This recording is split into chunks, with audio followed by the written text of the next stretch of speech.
Hello and welcome to day 2 of our fabulous 3-day challenge. Uncover those hidden beliefs and reprogram your mind for true success. How is everybody? How did you get on with day 1? If you are watching live, say hello in the comments. Let me know you're here. And I'm super excited to move on through the challenge with you all today. So if you're watching the replay, it's fine. You can go ahead as normal and, post and comment. And I'll be going back through the video, answering any questions that are popped up and keeping in touch with the comments. So certainly let me know how you're getting on. So this next hour maximum is time for you to spend with yourself, okay? It's time for you to give yourself 100% focus and dedication to your journey, and really allow those beliefs to come up. So I had asked you yesterday to listen to the hypnosis session, and I want to know, did anything come up for you during or after the session? And also if you are writing it all down, because that is where the magic happens. And also when you look back, that's where you are going to see the patterns that are coming up. And a few of you have posted and DM'd. I'm going to go through a few of the common beliefs that we as a society are holding around alcohol. And here is the thing: we are not the problem. For years, 15 years, I think, it was the first time I started thinking about stopping alcohol to actually stopping, it was 15 years.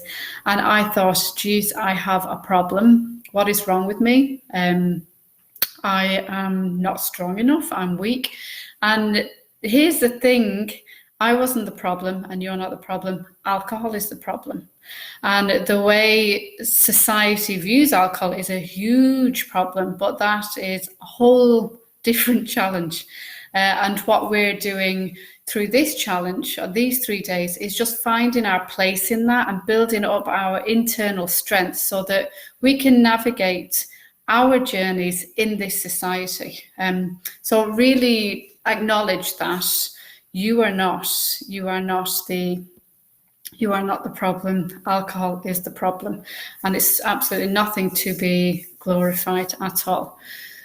So I want you all now to just close your eyes just for a moment.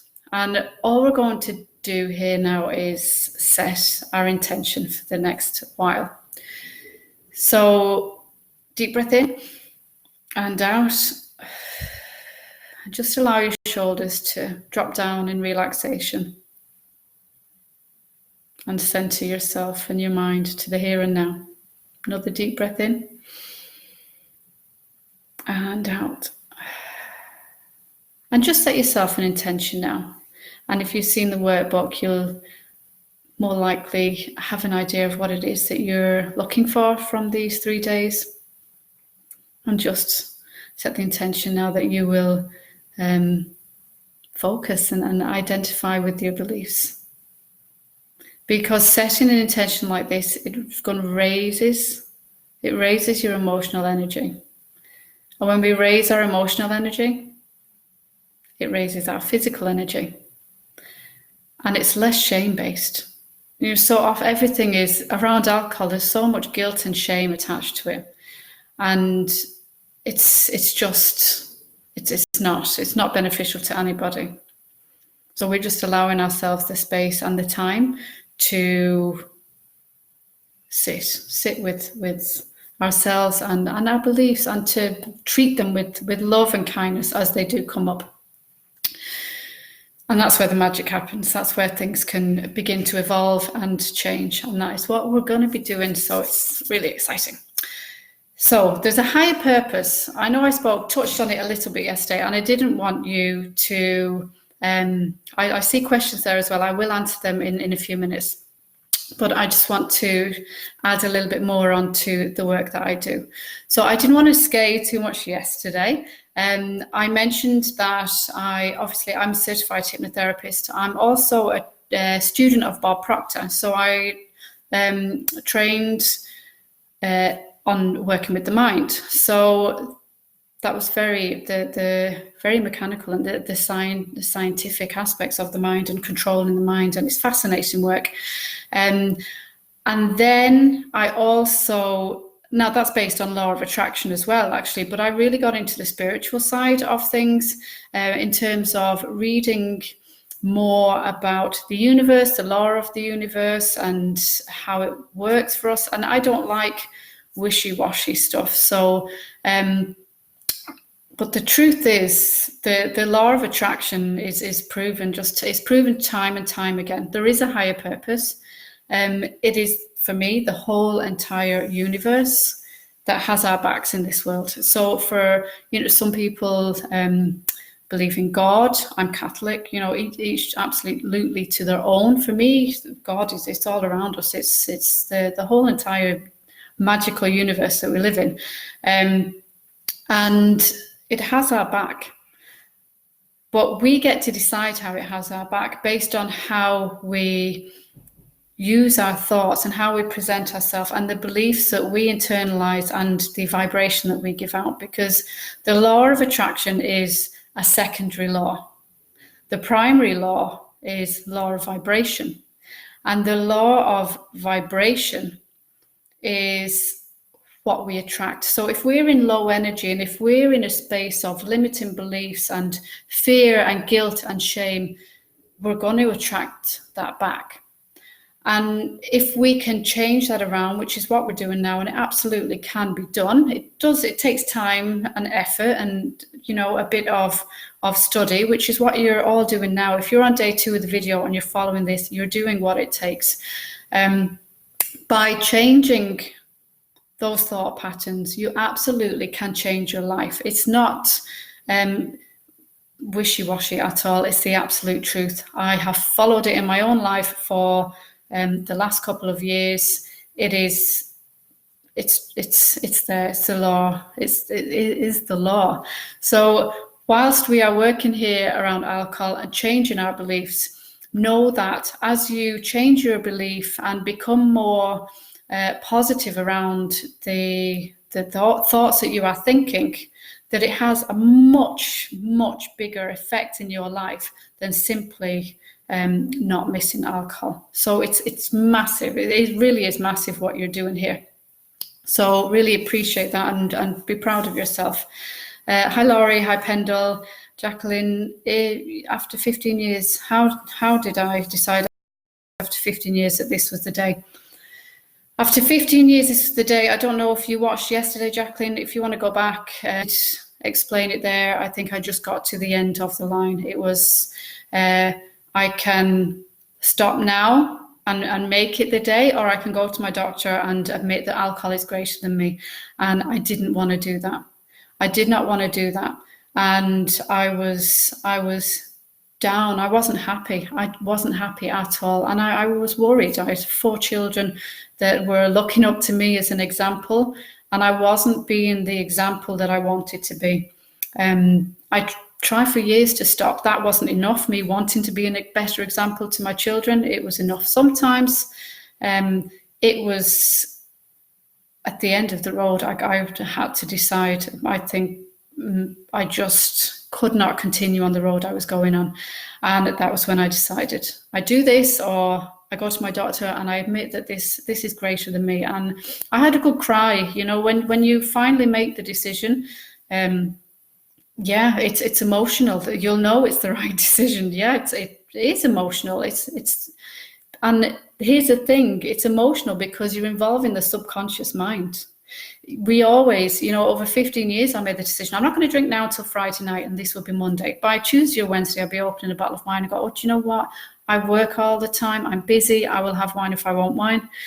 So it's all conscious. But when you get the subconscious involved, then you know you're taking steps, huge and proper steps forward.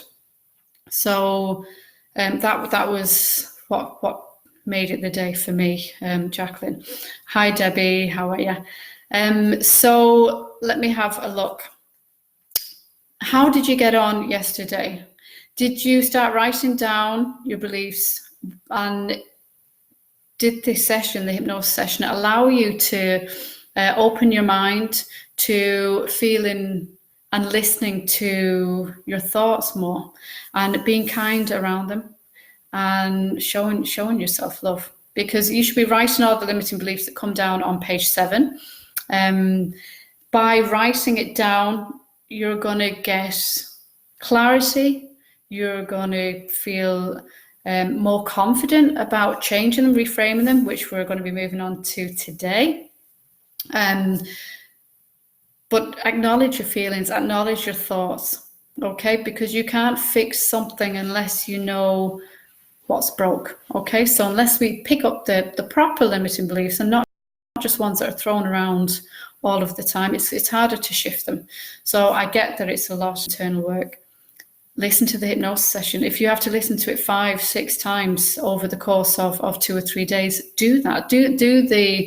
Do what's required by your inner self, and do it for your inner self, and do it. Show yourself that love and that time, because we are digging up. We're digging up, and through the hypnosis and the relaxation and the setting the intention, it all helps the process. It helps to do it in a nurturing way and to get rid of any guilt and shame that surrounds us around alcohol. And in that space, asking yourself questions around it is going to help you to acknowledge what's going on. Because as I say, it's a lot of digging up. So what's the fear that's coming up for you when you think about achieving your alcohol freedom lifestyle? So you might already be free from alcohol, but you might not have your alcohol lifestyle. And that is massive. Okay, we don't want to be living in this willpower, restricted space. We want to open it all up. We want to be free. Okay, and by doing that, we have to acknowledge what's going on inside.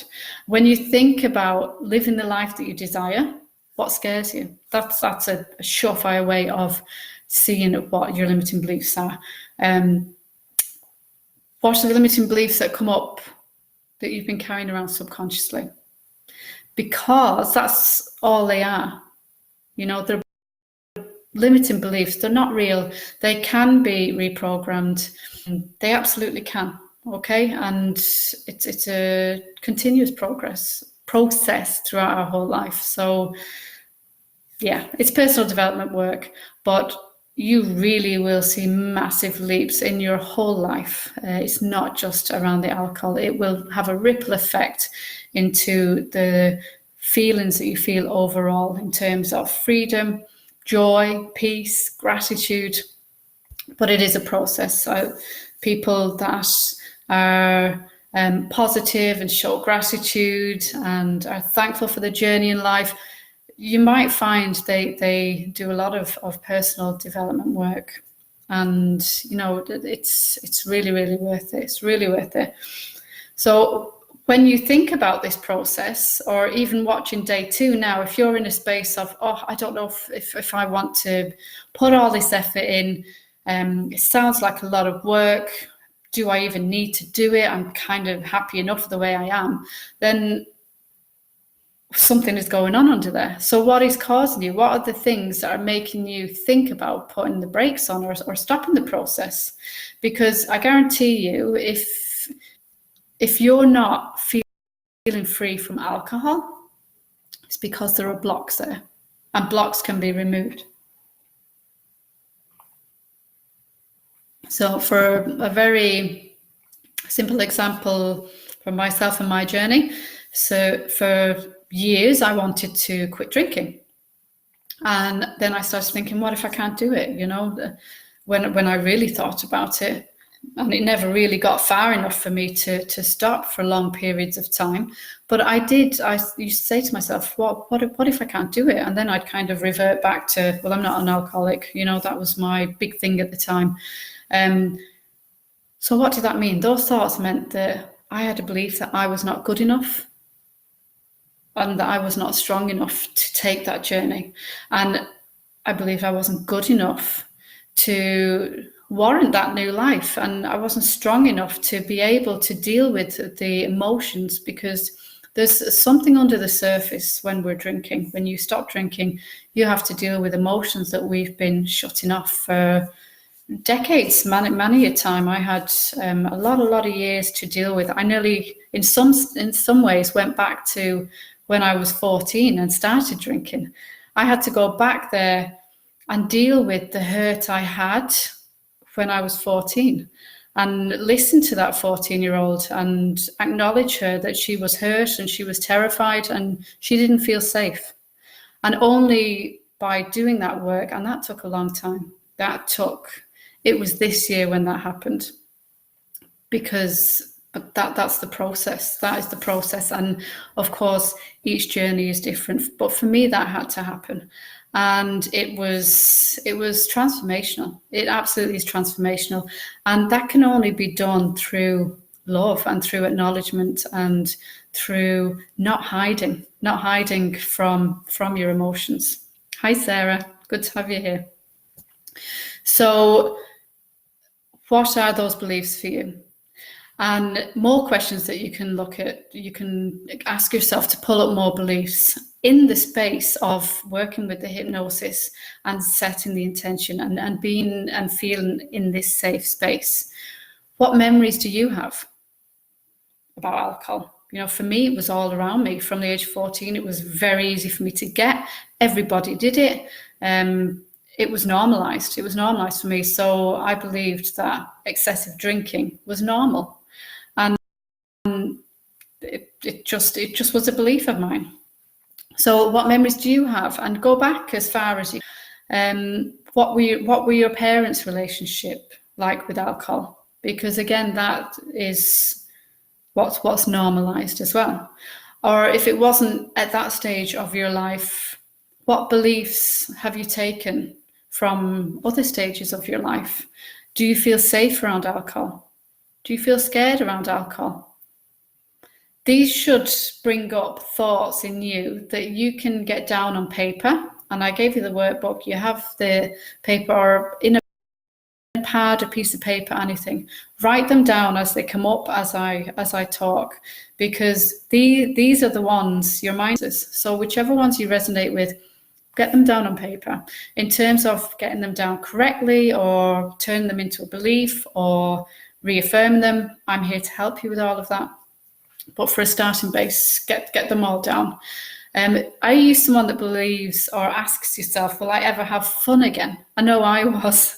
When I first started, I was like, oh my God, I'm never going to have fun again. I'm never going to be able to socialize properly. It's always going to be like a 50% good night out, and the other 50 is not going to be there because I'm not drinking. Also, what does that belief mean? It means that you have a belief that alcohol is fun. So I believe alcohol is fun. I mean, I don't anymore. I did because I thought I needed alcohol to have fun, or that I would never have fun without it. And therefore, I thought or believe that stopping is hardship. So if you believe that stopping alcohol or letting it go is hardship, what are you going to get? You're going to get hardship. And that's the issue. That's why we need to uncover these and reframe them. Are you somebody that thinks people will look at you differently or judge you, or that your life will change completely?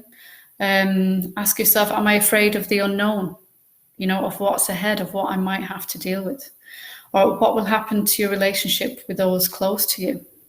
And I know we have a couple of beliefs that I wrote down from the lovely group over the last 24 hours that I'm going to go through as well, more specifically. But these are just to help open your mind to get more of those beliefs down on paper. How will I cope with all these emotions? That was a biggie for me, because I had not coped with my emotions for a long time. I remember actually when I was pregnant with my first child, who is now 15, so that is going back to when I first started questioning alcohol in my life. I remember going into labour, and it was my first child, and I literally, in the labour room, I tried to get off the bed. I was out of there. The pain was too bad, and the two nurses just kind of, whoa, you're not going anywhere. This baby is coming. And it was the first time in my head I was like, oh, there's no way out. Okay, you start facing up to stuff now, because not only are you going through this pain and you have to see it through to the end, you're going to have a child at the end of this, and things have to change. That was really a pivotal moment for me. There was no running away from that, as much as I tried on that day. But yeah, it's moments like that. You know, did you have any moments like that, big aha moments that kind of shifted your beliefs or shifted your train of thought? Because all of those are intertwined and make up what is going on right now for you. So read back over the workbook. This is all about helping to and continuing to identify your blocks. All of them won't be uncovered in these 3 short days, but you will get, as you start to uncover some, and as you start to reframe them, it will make way more to come up, and then you can reframe them and shift those, and then you move on with more. And there's always sets of beliefs that are going to be there, and that is just the way it is. So continue to do that beyond the 3 days. But for this moment, do as much as you can and share it with me, while I'm here to support you and help you to reframe them and give you the tools so that you can continue afterwards on this journey.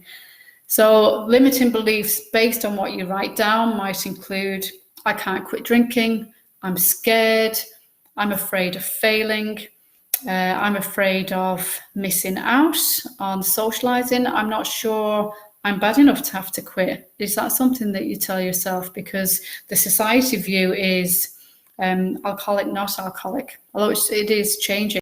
But based on my sliding scale, that's debunked straight away. And based on the knowledge that you have, which is alcohol is an addictive substance. So if you take an addictive substance long enough, you're going to get addicted.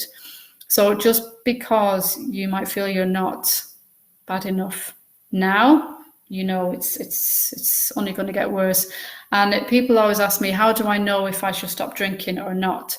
And I always say to absolutely everybody, without even needing to have a conversation, if you are thinking about quitting, then you should definitely quit. And that is it. And I searched, am I an alcoholic? Do I have a problem with alcohol? All this sort of stuff. And it used to always tell me, actually, no, I was okay, because I could go a week or 2 without alcohol. And I always ate before, you know, things like that. No, if you're thinking about quitting alcohol, then you should quit. And that is it. And that is never proven to be false. But then you might have beliefs like, I don't want to struggle with alcohol forever. You know, I don't want to struggle against it or without it.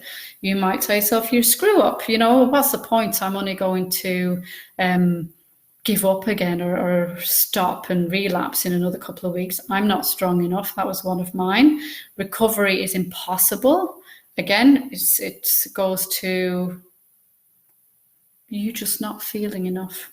Recovery is impossible, you know, and in the middle of an alcohol binge, yeah, recovery feels impossible. I totally get that, but it's not. It's the alcohol that is causing you to hold those huge fears inside. I'll always have cravings is another one. I don't have enough willpower. You don't need willpower for a start, but maybe that's an old belief that you have. My addiction is too strong. Okay, some people will think that, and I have a disease. Okay, so based on all of those beliefs, okay, and if you can resonate with any of these, pop them into the comments and share them. Or if you, and you know, feel free, as I said yesterday, You can DM me, send me any of your beliefs if you want assistance reframing them. The working on alcohol is such a sensitive topic. Okay, so I am here for the duration. So please, in any way that feels safe to you, you can utilize me. Okay. So what fear and judgments do you have around alcohol? Okay, and maybe you beat yourself up about your mistakes. There's a lot of guilt and shame. I think absolutely every single one of us can relate to the guilt and shame that we receive from alcohol. And really, guilt and shame comes from any area of your life, not just alcohol. When you are trying to make change and you struggle or you relapse or you take a step back, one step forward, two step back, it chips away at your self-esteem. And when you chip away at your self-esteem more and more, you begin to feel worthless. And what's surrounded in that? Yeah, you have guilt because you're just not able to move forward. You have guilt around your children or your family or yourself, and shame. What is wrong with me? Like, I am just worthless. And they're the horrible beliefs that we take on, when we can really shift that around scientifically. It's an absolute law. It's an absolute law. So let's keep working forward. What I want to do is go through a couple of beliefs that you wrote down in the group in the last 24 hours and just see what beliefs were coming up for you. So first of all, there's one lady. I'm not going to say names or anything like that because it's I'm just not going to do it. But if you sent your beliefs or if you wrote them down, you'll know if I'm talking about you, or if you resonate with it at all, you can use my information that I give you. So I got a few sets of beliefs that was around people think I'm boring. What will people say? And it was all about other people. So straight away, they're other people's beliefs. Okay, so other people's beliefs aren't yours. Okay, so quite simply, what we can do with that is consciously tell ourselves, they are not my beliefs. I let go of those. They are other people's. And you never know what anybody else is thinking about you. So that those thoughts are coming from our own mind, and we're projecting those thoughts out to other people. And that may not be what other people are thinking at all. So we have no idea what other people are thinking. And if you ever heard the phrase, it's none of my business what others think of me. And we're never going to know anyway, not truthfully. We all have our own journey, and we have no way of knowing what other people will think. And you know, in the beginning of my journey, of course, I had those thoughts in the beginning, and I kept quite quiet about it for the first weeks, which is hard to believe now, but I really did. I kept my head down, and it occurs to you as time goes on that in the beginning, yes, people were, wow, Nori, you're not drinking. You did dry January. Why are you still not drinking? I thought I enjoyed my alcohol at the time. And yeah, it was a little bit uneasy at the beginning because it was new, and change is always uncomfortable because you're moving out of your comfort zone. That's in any aspect of your life. And you have to move through that change and move out of that comfort zone in order to grow and develop. So by stepping back because of the perception of other people's thoughts, you are keeping yourself in this comfort box, which means you are not growing. So yes, it was a little uncomfortable naturally for me in the beginning when I was relaying again why I wasn't drinking, and sticking to my decision about no, I won't drink tonight. When people kept asking, go on, have one.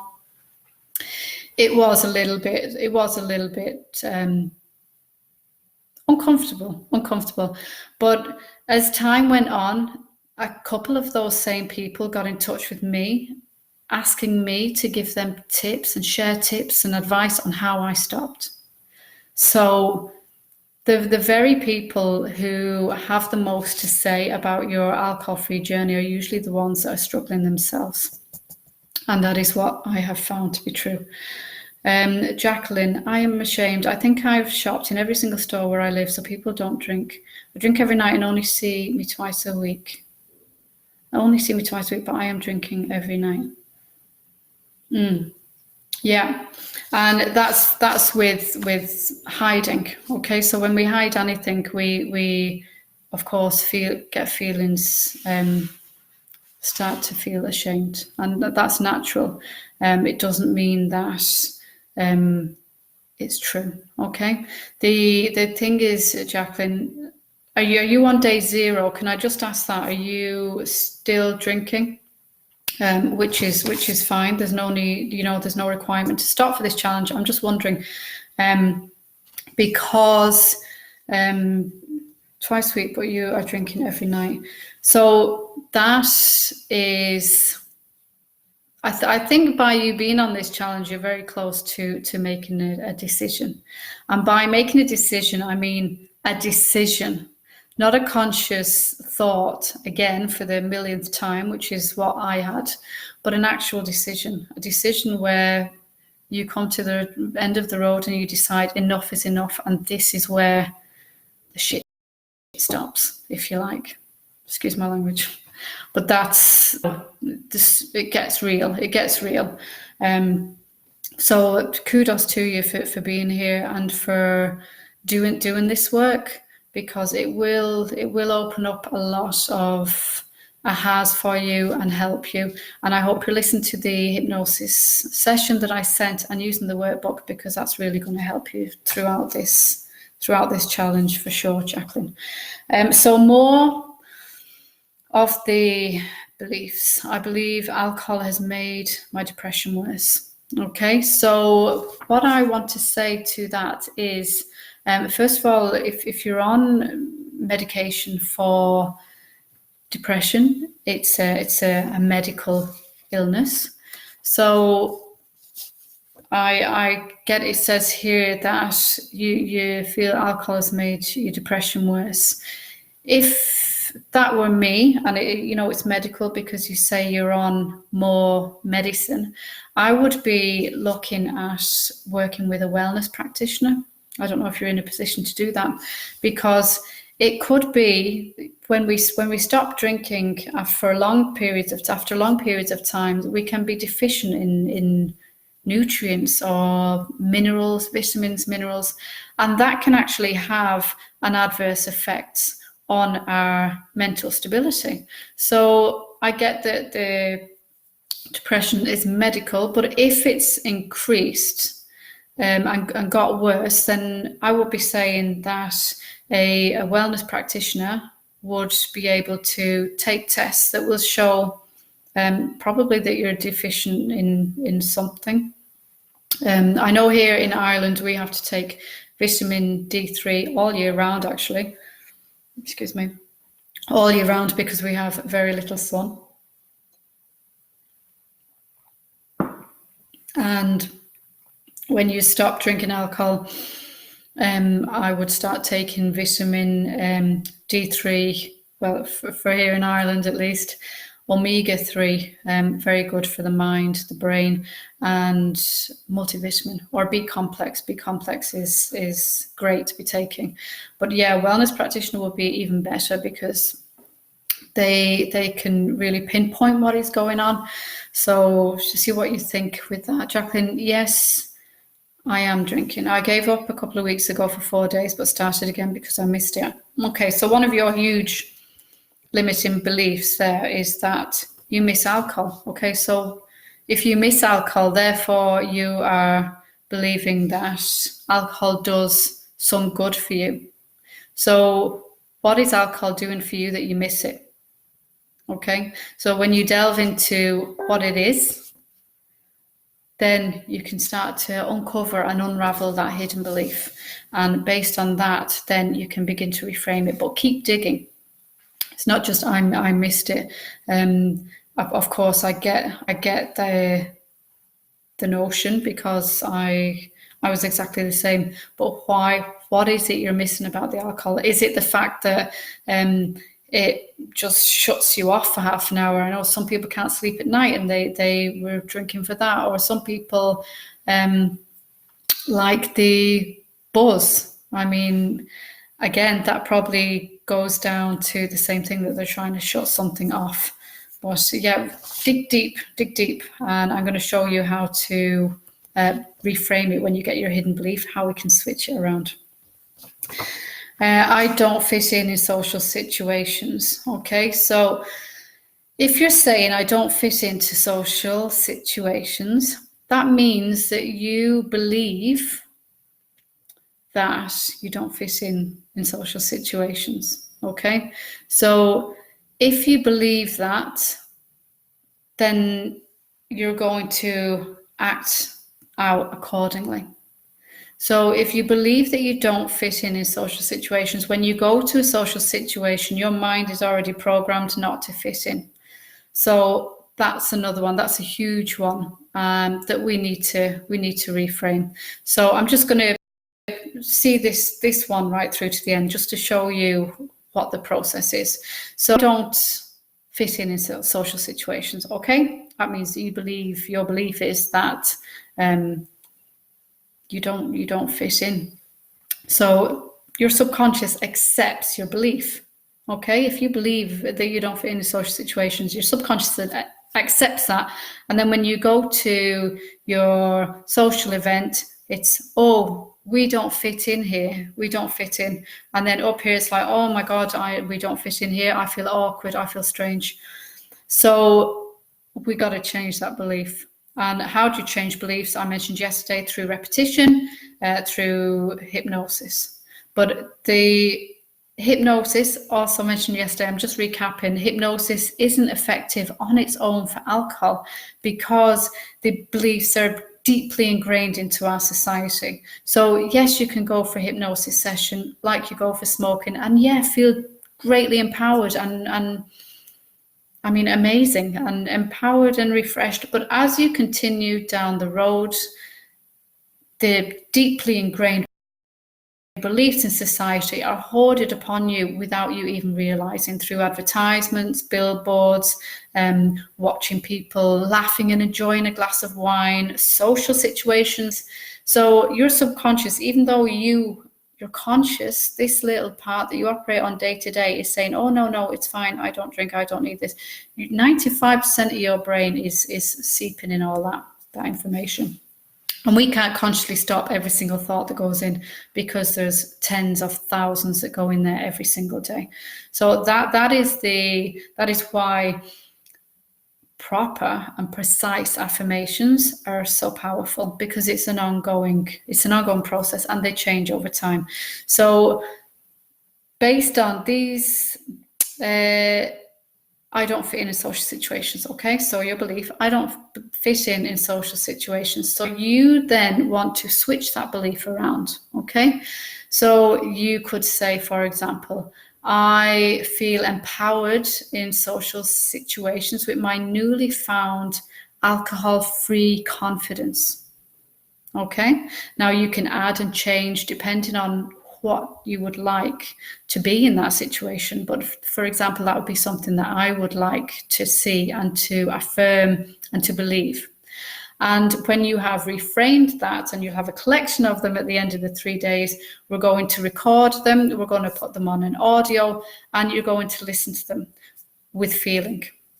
And I'll go through that, the whole process on that later. But that is, in a nutshell, what you are doing, and with the foundational knowledge of the power that they hold, because they are powerful.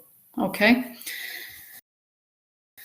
So let's see what else I have wrote down here from the group. I need a drink to unwind. Okay. If you believe that you need a drink to unwind, you believe that alcohol relaxes you, because what do you do to unwind? You relax. that needs to be reframed. I believe, so for example, you would write down, I need a drink to unwind, alcohol relaxes me. And that is just so not true, because even as you're reading that with the conscious part of your mind, you're like, I know that's not true. I've read the books, I've done the work, I know it's not true.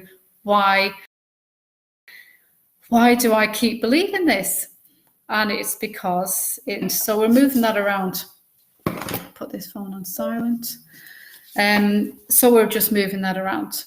So how are we going to switch this one around? So again, it's very personalized, but I would, if it were me, I would say alcohol relaxes me. I would say alcohol is a depressant. You can also do one that doesn't include alcohol at all, because we are moving away from alcohol. You could say, I enjoy candlelit baths and spa days. I love spa days. I enjoy candlelit baths or spa days or walks in nature or trips to the beach or whatever it is for you. I enjoy these because they help me to relax. They promote relaxation. They make me feel good. And by affirming that constantly with feeling, which is coming, but by doing it without leaving any of those steps out, it changes your thought patterns. It changes them. It takes time, it changes them. It absolutely does. Jacqueline, I can be someone different. I can fantasize about who I want to be and imagine how I want my world to be. I am trying to find a way of loving myself. I'm okay in a party atmosphere without alcohol, but my mind feels like it has been conditioned at a certain time of the day to drink. Yes, and it has, Jacqueline, it has. And that's when the affirmations come out. Okay, it's about these neural pathways are here in your mind somewhere. They're all connected. It's like certain time of the day, alcohol, this is what we do. And this is where you run along the neural pathway. That's how we operate in here. So we have to disrupt that. And how do we disrupt it? We disrupt it by getting these affirmations, by, when this neural pathways here go, ding dong, it's time for wine, it's time to drink, and the urge comes and you're like, oh, get your affirmations, put them in. The time that you would spend in pouring a drink, you do the, and I'm telling you, it disrupts it fairly lively. Okay, so I mean, within 5 minutes, it's disrupted, and do that consciously for 21, 28 days. You have new neural pathways. That when it comes to time to drink alcohol, you have a new routine. So when I stopped drinking first, I didn't have all this information and I hadn't done all this research. And for me, by disrupting my neural pathways without even realizing it, what I was doing was at 5 o'clock, I get home from work, I start cooking dinner and I'd be like, oh, I'd love a glass of wine. I got herbal teas, and I didn't even like herbal tea back then actually, but I love it now. And I got herbal teas and I would just pour a herbal tea. It's kind of the same routine, but something different was going into my body. And by doing that, that without me knowing was disrupting these pathways, and I was forming a new habit. And by the time I did 30 days in January, I told everyone at that time I was doing dry January. I felt so much more empowered, and I decided I was going to do 100 days. And that was massive at that time as well. And of course, there were still the thoughts, what if I can't? What if I can't? But I was stronger at that stage. I was like, what if I can? I wonder what it's going to look like. What will my life look like in 100 days if I do this, in 3 months, in 6 months? And that's the exercise that I gave you yesterday. And to get excited, to get the positive emotions coming up for you, because that is where the magic happens. We go back to law of vibration. If you can get the positive emotion, and if you can get excited and get the feeling of gratitude and get out of scarcity without alcohol and into this feeling of total and joy, then that's what you will get back. You will get more of what you feed out. So that's why it's so important to switch up our thought patterns. It's also why it's so important to realize that the willpower method is going to be tough, because you are operating with the conscious part of your mind. So less than 15 minutes left, so I'll get on with this, I promise. So another one, I want to get rid of feeling deprived. Okay, so we kind of just went through that one. It's obviously, if you're feeling deprived, it means that you're getting something from the alcohol. What is it that you think you're getting? Write it down, reframe it, because we know that we're not getting anything from alcohol. There's nothing in it. There's the perception that there's something in it, like socializing, but it's not actually real. And in terms of, for example, going on a wine tasting event with friends, or going with something like that, and alcohol free isn't an option, because I tend to take part in everything and just switch the alcohol for non-alcohol, because I am not restricted by anything. I'm not even the choice that I don't drink. It's my choice not to drink, and therefore there's no restrictions. So if there was a regular wine tasting going on and alcohol free was not an option, by the very nature of going and not being able to take part, you physically are being left out. That's not a mental or emotional old belief. That's physical, that you actually are there and being left out. So in terms of that, I wouldn't partake in that. That's a choice on your journey that you would need to make. And I would like to think that if you were not partaking in that other opportunities would arise for you to spend time with those in a nurturing environment, in an environment of connection, because the opposite to addiction is not sobriety, it is connection. So you need connection, and you wouldn't get that in situations like a wine tasting at family, where you can do the activity. And also to realize that just is. That's not you being difficult, or that's not don't take on any belief. It just is. It's factual. You get nothing from that. You are physically left out of that exercise and event. So move away from that. Just take a step back. Something will come in its place, and something else will be provided as an activity that you can do that doesn't center around alcohol. And that's where the magic happens. That's where new things start to come into your life, when you open yourself up and take control of your thoughts and your situation. New things will come into your life almost as if by magic. But that's because you're opening up yourself to these new opportunities. So that is my take on that. Let me see. Alcohol soothes my anxiety. I want to find out why I'm so anxious. Anxiety. Okay. I was a very anxious person, and Pendle, I think you've stopped drinking for a year, haven't you? I think you posted that you had done a year alcohol free. So for me, my anxiety, 100 days was 90% gone. So if you're so anxious, you say you're so anxious, and you have absolutely no reason for feeling that way, and if nothing is coming up in the beliefs except that you have a physical anxiety, then maybe it's medical. Is there stuff underneath the anxiety? So for me, my anxiety used to... Now, first of all, let me just say something about anxiety. When we are suffering with anxiety, we tend to suppress it, don't we? We feel anxious, we suppress it down because it's not something we want to talk about. It's not something that we want to discuss.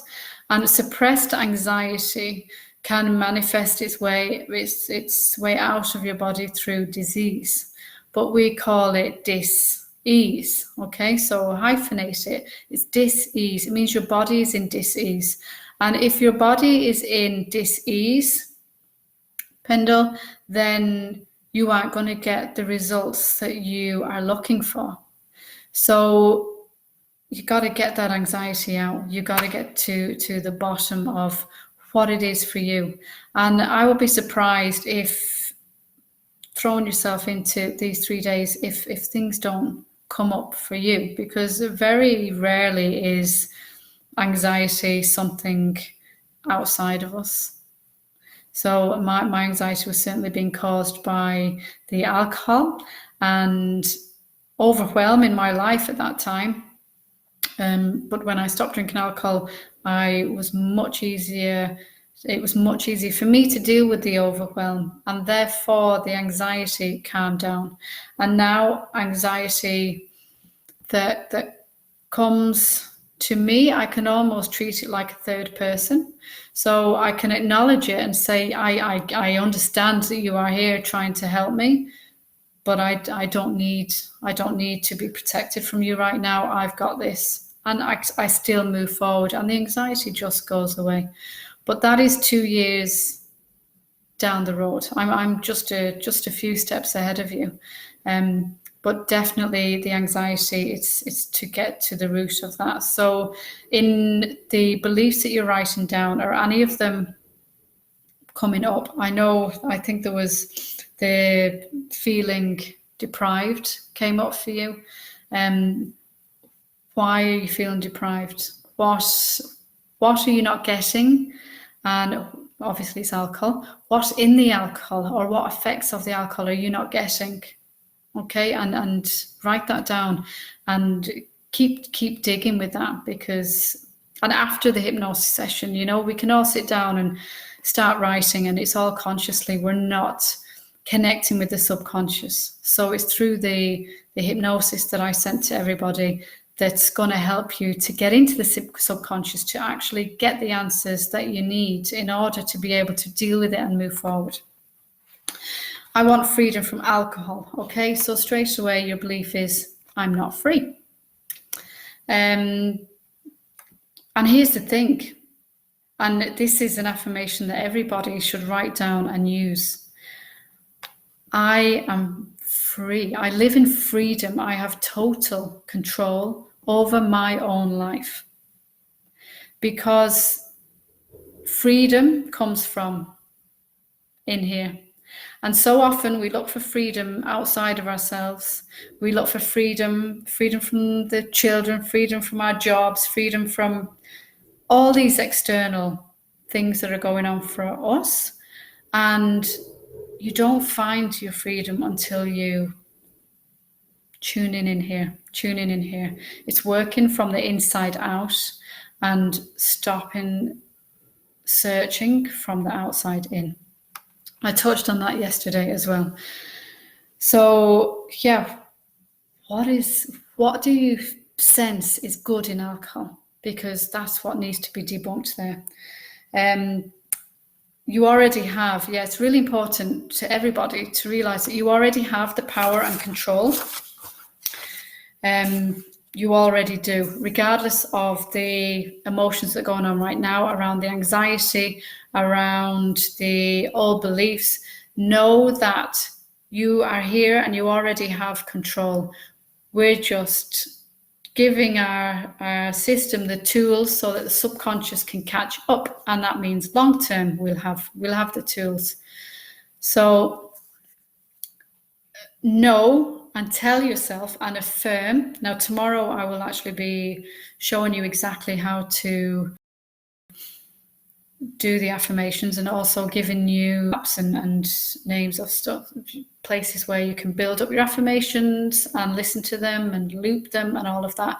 But For now, start thinking along the lines of reframing those old beliefs and realize and speak to yourself consciously and get emotionally involved with the belief that freedom, it's freedom. This path is freedom, it's not sacrifice.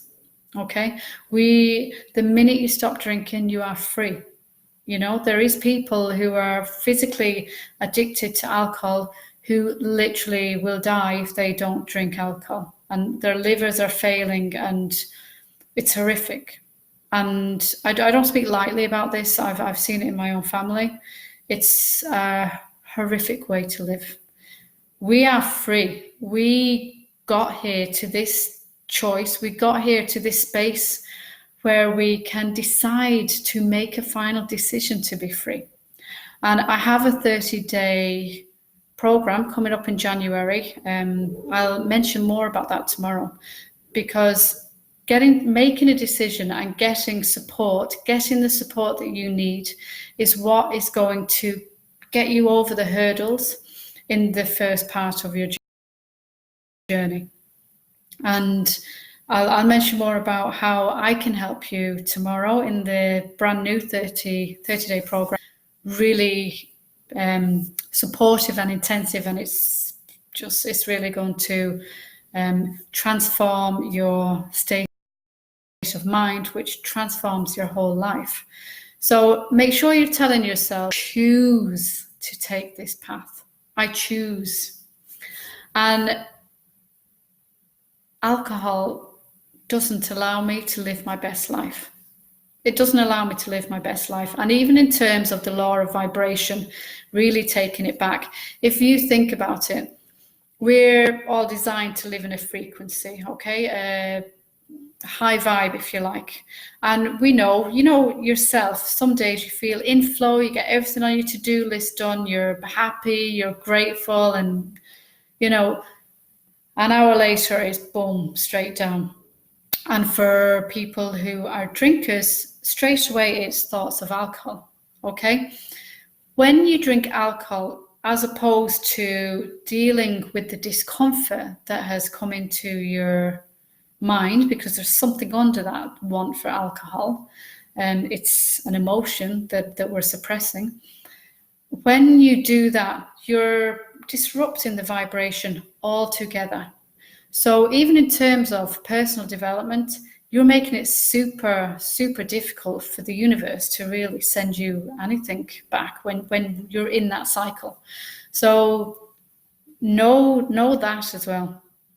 Know that it is really hampering your success in all areas, much deeper than the surface level of drinking and feeling like crap and feeling the guilt and shame. So face the fear. I'm going to sign off now. 1 minute to 1. I promise I wouldn't keep you much longer than an hour. So I am going to sign off. Face the fear. What does it look like? Open yourself up in this space with this support.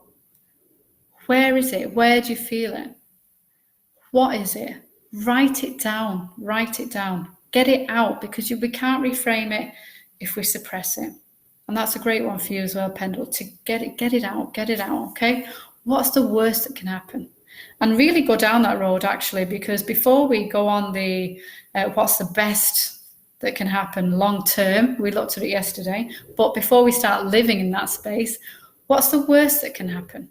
What is the worst that can happen if you choose to take this path and if you choose to stop drinking alcohol? And you're going to come to the conclusion pretty fast that there's not many worst things that can happen, okay? And then ask yourself, what is the best that can happen? What is the best that can happen if I allow freedom into my life? And it's in that space that the excitement starts to build, that the curiosity and the wonder and the delight, and what are we doing? We're raising it. And you get more of what you put out, sent back to you. So tell yourself, I love myself. I believe in myself. Believe in yourself. I have faith in myself. I am more than good enough. You absolutely are. You're here spending time on yourself. You are more than good enough. You are unique and special. My kids say weird, but I say unique. I have gifts and talents to share with the world. We all do. We're all here with a purpose. What's yours? Let's find out. Let's dig deep. That's a whole different program and challenge as well. But this is what could happen.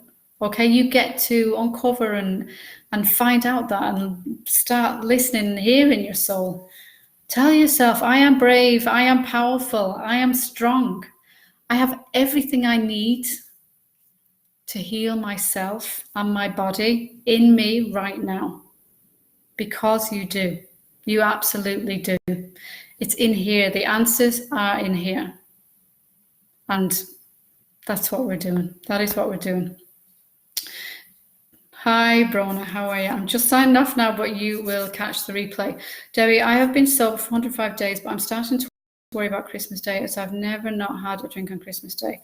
I do not want to go back to drinking. How do I get rid of this anxiety spending Christmas Day sober? Uncover it. Don't suppress the anxiety. Get it out. Why are you feeling it? Okay, so because you've never done it before, Debbie, and that's natural. That's a natural thought, but reply to that thought in curiosity from a positive space. Oh, I wonder what will this Christmas be like, and really play the tape forward. So I wonder what it will be like not drinking, and we can obviously go to the space which is where our memories are, which makes it really simple to go to that space and look at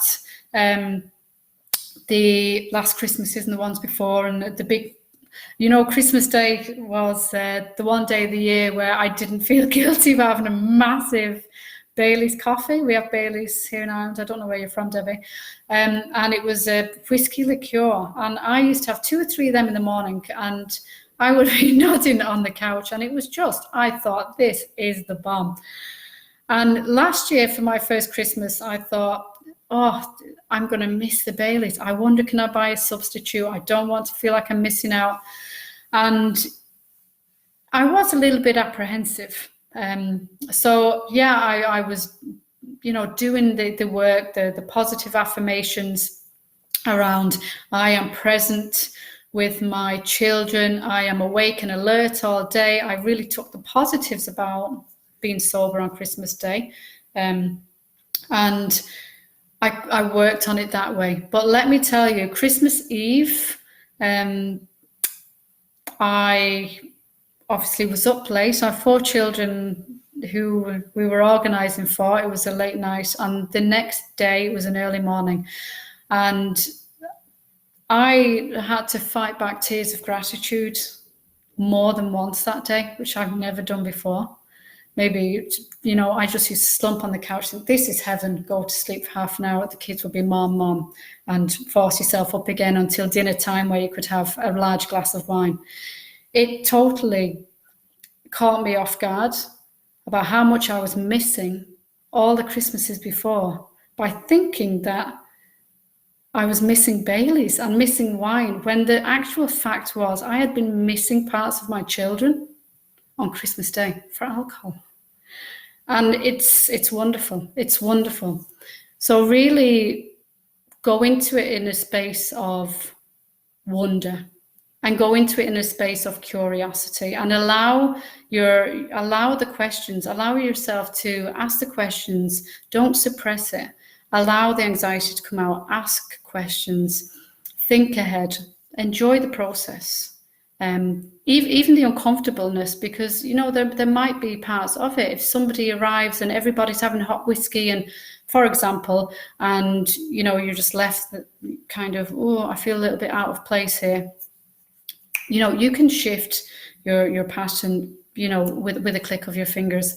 And for me, it would be to just leave that space for 2 moments. I'd go and join the children. And when there's alcohol involved, the children are more fun anyway.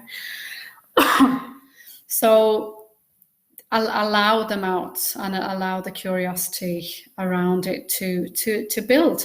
And the other practical tip I would give everybody is to get some really good dry white wine, unless you want fruit juice, because they're all so fruity. Really get something dry so that it resembles something. Now, I'm not telling you to do that. Some people don't like to drink alcohol alternatives. Me personally, I love them. I have a live here every weekend where I have a 0.0. Sometimes it's alcohol related, sometimes it's not, because we're free. We don't have to not drink that. If you don't like the taste and you choose not to, great. If you want to, you are free to do that. Okay. That is it. I'm going to sign off. If you're watching the replay, pop any questions, any comments in here. Keep coming with the limiting beliefs.